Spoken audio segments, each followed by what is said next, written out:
জন্মের 6 মাসের মাথায় ছেলের ছবি প্রকাশ করলেন দুর্নিবার। কী নাম রাখলেন সন্তানের? 2023 সালের 9ই মার্চ অভিনেতা প্রসেনজিৎ চট্টোপাধ্যায়ের সহকারী ঐন্দ্রিলা সেনকে বিয়ে করেন গায়ক দুর্নিবার সাহা। ইন্ডাস্ট্রির অন্দরে তিনি অবশ্য মোহর নামেই পরিচিত। তাদের বিয়ে নিয়ে আলোচনাও হয়েছিল বিস্তর। তারপরে 2024 সালের ফেব্রুয়ারি মাসে পুত্র সন্তানের বাবা হন দুর্নিবার। সুসংবাদ ভাগ করে নেন সমাজ মাধ্যমের পাতায়। তখন ছেলেকে প্রকাশ্যে আনেননি দম্পতি। 6 মাস পেরোতেই পুত্র ধিয়ানের সঙ্গে সকলের পরিচয় করিয়ে দিলেন দুর্নিবার।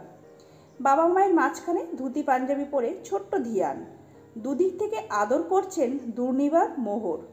এছাড়াও ছেলের আরও 3টি বিভিন্ন ভঙ্গির ছবি দিয়েছেন গায়ক। কখনো সে শান্ত হয়ে বসে রয়েছে, কখনো আবার শুয়ে, কখনো বা দুষ্টুমি ভরা চোখে তাকিয়ে রয়েছে ক্যামেরার দিকে। ছেলেকে সকলের সঙ্গে পরিচয় করিয়ে দিয়ে দুর্নিবার লেখেন, তুই শুধু ভালোটাই খুঁজিস, মিথ্যে তো বড়ই সহজ, তুই শুধু সত্যিটাই বলিস, তুই শুধু তুই হয়ে বেড়ে ওঠ আমাদের ধিয়ান। গত বছর 9ই মার্চ ধুমধাম করে মোহরের সঙ্গে 7 পাক ঘোরেন দুর্নিবার।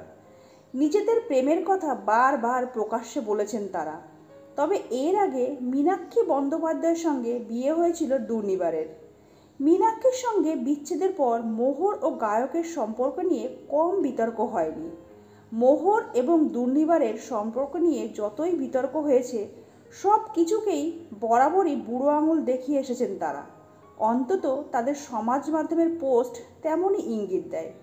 যদিও বিয়ের পর ধীরে ধীরে সেই বিতর্ক থিতিয়ে গিয়েছে। এই মুহূর্তে ধিয়ানকে ঘিরেই তাদের পৃথিবী। তো বন্ধুরা, আজকের ভিডিওটা এই পর্যন্ত। পরবর্তী বিনোদনমূলক ভিডিও নিয়ে আমরা খুব তাড়াতাড়ি ফিরে আসবো। ততক্ষণের জন্য সবাই ভালো থাকবেন, সুস্থ থাকবেন। নমস্কার।